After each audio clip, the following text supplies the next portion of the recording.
Hi guys, කොහොමද ඉතින් අලුත් වීඩියෝ එකක් අදත් මේක මම කරන order flow series එකේ හතරවෙනි වීඩියෝ එක. ඉතින් කලින් වීඩියෝස් බලපු නැති කට්ටිය ඉන්නවා නම් බලන්න. subscribe කරලා නැත්නම් channel එක subscribe කරන්න දැම්ම. ඉතින් ඕගොල්ලන්ට ගොඩක් වටින knowledge එකක් මම නොමිලේ මේ කියා දෙනවා. ඉතින් ඒකට වටිනාකමක් තියෙනවා නම් subscribe පාරක් දාලා channel එක grow කරන්න support එකක් දෙන්න. ඉතින් අපි බලමු අද මොකද්ද මාතෘකාව. ඉතින් අද මම කතා කරන්නේ CVD divergence ගැන. එතකොට මේක ගොඩාක් අපිට හොඳ probability එකක් තියෙනවා අපිට trade වලදී මේක profit කරගන්න. ඉතින් CVD divergence කියන්නේ cumulated volume delta divergence, right? එතකොට මේක අපි බලමු කොහොමද අපි ඉස්සරහට කරගන්නේ කියලා. ඉතින් අපි පටන් ගමු වීඩියෝ එක. ඉතින් මොනවද මේ CVD divergence කියන්නේ? right, CVD divergence අපි calculate කරනකොට අපි market එකේදී බලනවා aggressive buyers ලා හා aggressive sellers ලා අතර තියෙන වෙනස තමයි මේ CVD වලින් අපි ගණනය කරන්නේ. ඉතින් මේකෙදී ඒගොල්ලන්ගේ තියෙන aggression එක තමයි බලන්නේ ආක්‍රමණශීලී බව. ඒ කියන්නේ කවුද strong විදියට market එකේ ඒ වෙලාවේ ඉන්නේ කියලා තමයි අපි මේකෙදී බලන්නේ. ඉතින් CVD divergence බලන්න කලින් අපි බලනවා මේ වගේ chart එක positive නම් ඒ කියන්නේ මේ හරියේ බයස්ලා මාකට් එකේ ඉන්නවා ගොඩක් ඇග්‍රෙසිව් විදියට මේ ඒරියා එකේ සෙලර්ස්ලා තමයි මාකට් එකේ රන් කරන්නේ. ඉතින් මේක ඉස්සෙල්ලා මලුවට දා ගන්න ඕන අපි මොනවද බලන්නේ ඇග්‍රෙසිව් බයින් සහ සෙලර්ස්ලා අතර තියෙන වෙනස තමයි මේ CVD ඩෙල්ටා වලට කැල්කියුලේට් කරන්න ගන්නෙ. right, ඒක තමයි පළවෙනි දේ අපි තේරුම් ගන්න ඕනේ. ඉතින් ඊට පස්සේ මාකට් එකේ ඩයිවර්ජන්ස් එකක් කියන්නේ මොකක්ද කියලා මම කියා දෙන්නම්. ඩයිවර්ජන්ස් එකක් කියන්නේ ඔයගොල්ලෝ හිතන්න ප්‍රයිස් එක මෙහෙම ෆ්ලැට් යනකොට මාකට් එකේ CVD එක පහළට යනවා. right, මේ කියන්නේ මේකට හාත්පසින්ම වෙනස් දෙයක් තමයි මේ ඩයිවර්ජන්ස් කියන්නේ. හිතන්න දැන් සාමාන්‍යයෙන් මාකට් එකත් මෙහෙම ඩවුන් ට්‍රෙන්ඩ් එකකදී CVD එක ඩවුන් ට්‍රෙන්ඩ් යනකොට ඒක සාමාන්‍යයි. right, ඔයගොල්ලන්ට තේරෙනවනේ ඒක.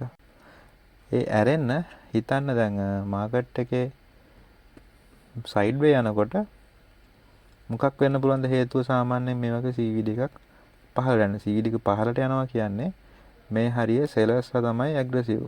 right, එතකොට මොකක්ද මේකේ හේතුව මේ වගේ යන්න. ඉතින් අපි බලමු මොකක්ද හේතුව කියලා. එතකොට හේතුව මෙන්න මේක තමයි හේතුව. බලන්න මේකට කියන්නේ අපි එතකොට මම කලින් කතා කරා මේ ටයිටල් එක absorption. right, එතකොට හිතන්න දැන් මේ වගේ ලොකු passive buying කියන්නේ selling දැන් මේ පැත්තෙන් selling orders එනවා. right, passive කියන්නේ මම කලින් කියලා දුන්නා මේ limit orders වලට. එතකොට limit orders මේ හරියේ තියෙනවා ලොකු wall එකක් වගේ. ඕගොල්ලෝ කොච්චර මෙතනින් sell කරත් මේ passive buyers ලගේ orders ටික fill කරගෙන අපිට market එකෙන් මේ පැත්තට යන්න අමාරුයි. ඉතින් ඒ නිසා තමයි market එකේ price එක යන්නේ sideways. හැබැයි aggressive sellersලා වැඩි නිසා buyerslaට වඩා market එක පහළට යනවා. එතකොට මෙතනදී divergence එකක් හැදෙනවා. right, අනේක තමයි මේ divergence කතාවේ පළවෙනිම දේ අපි සරලවම මම මේ කියන්නේ. ඉතින් හිතන්න මාකට් එකේ මම ආයෙත් කියන්නම් මාකට් එකේ ඉන්න ඇග්‍රෙසිව් බයින් සහ සෙලර්ස්ලා අතර වෙනස තමයි මේ CVD වලට කැල්කියුලේට් කරන්න ගන්නෙ. ඉතින් එතනදී අපි මාකට් එක මෙහෙම සයිඩ් වේ යනකොට CVD එක පහළට යනවා කියන්නේ මෙතන ඉන්නේ ඇග්‍රෙසිව් සෙලර්ස්ලා. right, හැබැයි ඒ සෙලර්ස්ලාට ප්‍රයිස් එක පහළට දාගන්න බෑ. මෙතන තියෙන ලොකු again passive buying volume එක නිසා මේකට කොච්චර sell කරත් මේ තියෙන volume එක වැඩි නිසා market එකේ price එක මෙතනින් උඩට යන්නේ නැහැ. market එක එතනට එද්දි ආයේ මේ උඩට යනවා මේ තියෙන buying volume එක නිසා. right, හැබැයි ඔය aggressive විදිහට තියෙන මොනවද selling orders. ඉතින් ඒ නිසා CVD එක පහළට යන එක ඒක සාමාන්‍ය දෙයක්. ඉතින් ඊට පස්සේ අපි මොකද්ද බලන්නේ? අපි බලමු මේක එක්සැම්පල් එකක් කොහොමද අපි අඳුරගන්නේ කියලා chart එකෙන්. හරි, මේ තියෙන්නේ ඒක තමයි මෙතනදී මේ තියෙන්නේ. මම දැන් කලින් කිව්වා වගේ price එක තමයි අපි බලන්න ඕනේ. right, අපිට වැදගත් price එක. ප්‍රයිස් එක සයිඩ්වේ යනවා.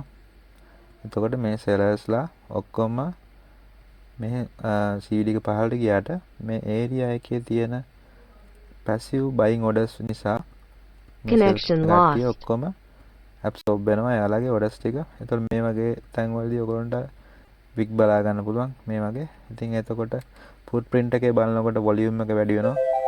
හරිද? මෙතන වොලියුම් එක වැඩි වුණාට එතන රිසල්ට් එකක් එන්නේ නැහැ. ඒ කියන්නේ එෆර්ට් එක වැඩි, රිසල්ට් එකක් නැහැ. එතකොට මෙන්න මේක තමයි ඩයිවර්ජන්ස් එකක සෙටප් එකක්. සාමාන්‍යයෙන් අපි රේට් ගන්නකොට පොසිෂන් වලට අපිට එන්ටර් වෙනකොට අපිට තේරෙනවා මේක CVD එක වැඩි. හැබැයි CVD එක නෙගටිව් යනවා මෙහෙන් පල්ලයට. ප්‍රයිස් එක මෙතනින් පල්ලයට යන්නේ නැහැ කියන්නේ එතන තියෙන ඇබ්සෝප්ෂන් එකක්. හරිද? එතකොට මේ ඇබ්සෝප්ෂන් එක බලා ගන්න අපිට සාමාන්‍යයෙන් normal chart එකේ අපිට liquidity බලන්න බෑ. හැබැයි අපි හිතන්න අපි පාවිච්චි කරන book map වගේ software එකක්. අපිට මේක බලා ගන්න පුළුවන් මේ වගේ passive selling දැන් මම කිය passive buying orders මේ තියෙන passive selling orders. එතකොට මේවා limit sell orders. එතකොට හිතන්න සාමාන්‍යයෙන් book එකේ මේ පොඩි orders තියෙනකොට 35 51 වගේ තියෙනවා. මෙතන තියෙනවා 432ක් සහ 439ක්. එතකොට මේ තියෙන්නේ passive selling orders. වා හිතන්න දැන් මාකට් එක මෙහෙම උඩට ගිහිල්ලා මෙතනින් හිට් වෙන්න ඇග්‍රෙසිව් විදිහට buy orders මේ තියෙන ලොකු වොලියුම් එකකින්ද මාකට් එක උඩට යන්න බෑ. හැබැයි මේක මොකද්ද වෙන්නේ? හිතන්න දැන් මෙහෙම ගිහිල්ලා එතකොට මාකට් එක මෙහෙම අප් ට්‍රෙන්ඩ් එකකට යනවා CVD එක. හැබැයි ප්‍රයිස් එක යන්නේ මෙහෙම සයිඩ්වේ. රයිට්? එතකොට ඕගොල්ලෝ තේරෙනවා මම කිව්වද මේගොල්ලන්ගේ තියෙන බයින් වොලියුම් එක ඉවර වුණාට පස්සේ ඒගොල්ලෝ එක්සෝස් වුණාට පස්සේ මාකට් එක මෙතනින් කඩා හැරෙන්න තියෙන chance එක වැඩි. එතකොට මේක තවත් මේ කඩා වැටෙන එක ඉක්මන් වෙනවා. මොකද ඕගොල්ලෝ දැන් මෙතනින් හිතන්න buy orders ගන්නවා. right? එතකොට ඕගොල්ලෝ stop loss එක තියෙන්නේ මේ හරිය. ඉතින් ඕගොල්ලෝ දන්නවා සාමාන්‍යයෙන් basic concept තමයි ඕගොල්ලෝ buy එකක් ගත්තොත් ඕගොල්ලෝ stop loss වදිනවා කියන්නේ එතනින් sell order එකක් open වෙන්නේ. right? එතකොට අන්නේ හේතු නිසා තවත් එතනට ලේසි වෙනවා මාකට් එකට තවත් liquidity එනවා. ඕගොල්ලන්ගේ selling orders උත් එක්ක මාකට් එක මේ වගේ කඩා වැටෙන එක තමයි මේ divergence කියන්නේ. එතකොට මාකට් එකේ aggressive buyers-ලා සහ මෙතන තියෙන passive sellers අතර තියෙන මෙන්න මේ absorption එකෙන් තමයි divergence එකක් හැදෙන්නේ. right? ඉතින් මම හිතනවා ඔයගොල්ලන්ට දැන් තේරෙන්නේ නැති මේ සරලවම මම කිව්වේ කොහොමද මේ divergence බලන්නේ කියලා. ඉතින් අපි බලමු ඊට පස්සේ ආයේ කියන්නේ පැත්ත. දැන් මම මේ කියා දුන්නේ sellers ලා absorb වෙන හැටි. අපි බලමු දැන් bearish setup එකක් කොහොමද මේ divergence වලින් වෙන්නේ කියලා. ඉතින් මම දැන් කලින් කිව්වා price එක sideways යනවා. හැබැයි aggressive විදියට buyers ලා buy කරනවා. ඒ වුණාට market එක යන්නේ නැහැ. right? ඒ හේතුව තමයි මේ area එකේ තියෙන ලොකු selling volume එක මේගොල්ලොන්ට අපි කියන්නේ passive orders. right? එතකොට මේවා aggressive orders. ඉතින් මේකෙදි වෙන්නේ අපි දැන් මේක buy කරලා sellers ලට buy කරන්න volume අඩු වුණ ගම මොකක්ද වෙන්නේ? මේගොල්ලන්ගේ orders ටික strong හින්දා market එක පහළට වැටෙනවා. ඕගොල්ලන්ගේ buy කරපු orders වල stop loss මේ area එකේ තියෙන නිසා තවත් ඒගොල්ලොන්ට liquidity එනවා. ඒක fuel එකක් වෙනවා market එක තවත් පහළට යන්න. ඉතින් අන්න ඒක තමයි මේ CVD divergence වලින් අපි කොහොමද ට්‍රේඩ් කරන්න කියලා දැන් මම කියලා දුන්නා. ඉතින් අයිඩියා එකක් එන්නද ඔයගොල්ලන්ට මොකක්ද මේ CVD divergence කියන්නේ? ඒක කොච්චර අපිට වැදගත් වෙනවද බලන්න මාකට් එකේ ට්‍රෙන්ඩ් එක රිවර්සල් වෙන තැන් අඳුන ගන්න. ඉතින් right ඉතින් දැන් අපි මේකේ අඳුනගත්තාට පස්සේ CVD divergence එකක් අපි එකපාරම මාකට් එකට එන්ටර් වෙන්නේ නැහැ.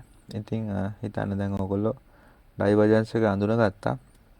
ඊට පස්සේ බලනවා මාකට් එකේ ස්පයික් එකක් එක්ක මාකට් එක රිවර්ස් වෙන්න හදනවා. ඒකට වොලියුම් එක වැඩි වෙලා සාමාන්‍යයෙන් මෙහෙම සයිඩ් වේ ගියුප් එක හිතන්න උඩින් පැසිව් සෙලර්ස්ලා හිටියා.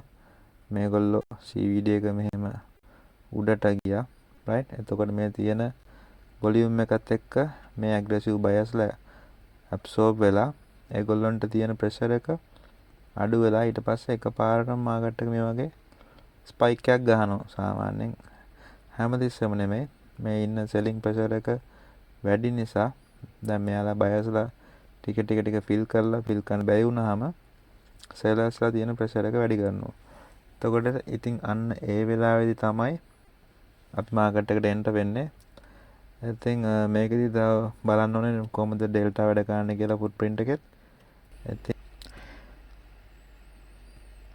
right ඉතින් අද වීඩියෝ එකේ අපි කතා කරේ ඩයිවර්ජන්ස් ගැන, CVD ඩයිවර්ජන්ස්.